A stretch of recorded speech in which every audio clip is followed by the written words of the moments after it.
ऐका परमेश्वरा तुमची कहाणी. आमच्या पीस विदिन चॅनलमध्ये आपले खूप खूप स्वागत. आटपाट नगर होते. तिथे एक राजा राज्य करीत होता. तो मोठा शिवभक्त होता. त्याच्या मनात आपल्या महादेवाचा गाभारा दुधाने भरावा असे होते. पण हे घडावे कसे अशी त्याला काळजी वाटत असे. प्रधानाने राजाला युक्ती सांगितली व गावात राजाच्या अनुधेने दवंडी पिटवली की गावातील सर्वांनी आपल्या घरचे सर्व दूध घेऊन दर सोमवारी महादेवाच्या मंदिरात पूजेस यावे. सर्व गावकऱ्यांना मोठा धाक पडला. ते घाबरून गेले.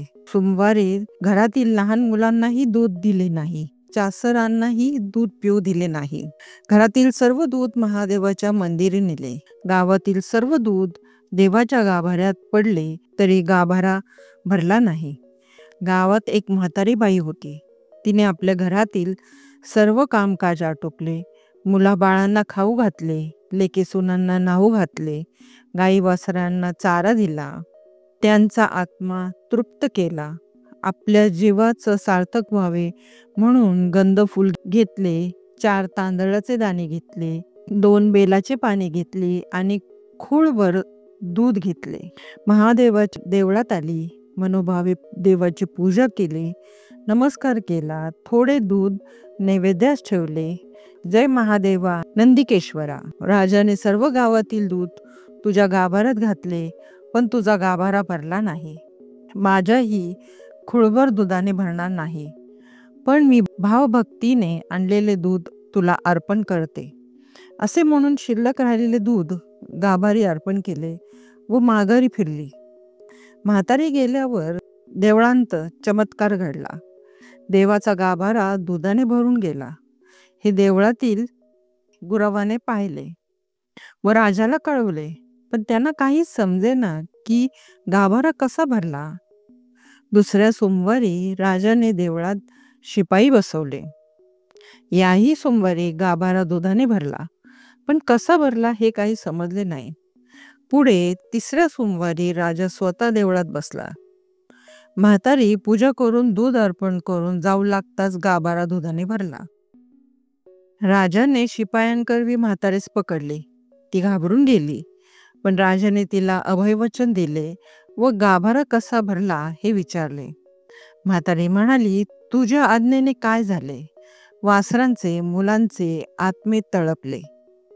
त्यांना दूध मिळाले नाही. मोठ्या माणसांनीही हाय हाय केले. ते देवास आवडत नाही म्हणून देवाचा गाभारा भरला नाही.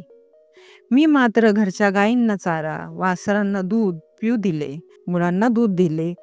मग उरलेले दूध घेऊन देवाची पूजा करून त्याला अर्पण केले. हे देवाला आवडले म्हणून माझ्या खुळभर दुधाने देवाचा गाभारा भरला. आता पुढच्या सोमवारी गावातील सर्व मुला वासरांना दूध पाजून मग उरलेले दूध देवास अर्पण करण्यासाठी देवळात आणावे अशी गावातील लोकांना दवंडी पिटून माहिती द्यावी. म्हणजे देव आणलेल्या दुधाने संतुष्ट होईल व गाभारा भरेल. राजाने त्याप्रमाणे केले. चौथ्या सोमवारी राजाने पूजा केली. मुलाबाळांना गाई वासरांना दूध पाजून उरलेले दूध देवाला वाहिले. हात जोडून देवाची प्रार्थना केली. डोळे उघडून पाहतो तर काय, देवाचा गाभारा दुधाने भरून आलेला दिसला. राजाला आनंद झाला. त्याने म्हातारीला मोठा इनाम दिला. लेकी सुनांसह ती मोठ्या सुखासमाधानात राहू लागली. तसेच तुम्ही आम्ही महादेवाच्या कृपा आशीर्वादाने राहूया. ही 60 उत्तराची कहाणी 5 उत्तरी सुफळ संपूर्ण. मित्रांनो, ही माहिती तुम्हाला कशी वाटली हे आम्हाला कमेंट करून नक्की सांगा. व्हिडिओला लाईक, शेअर आणि सबस्क्राईब करायला विसरू नका. धन्यवाद.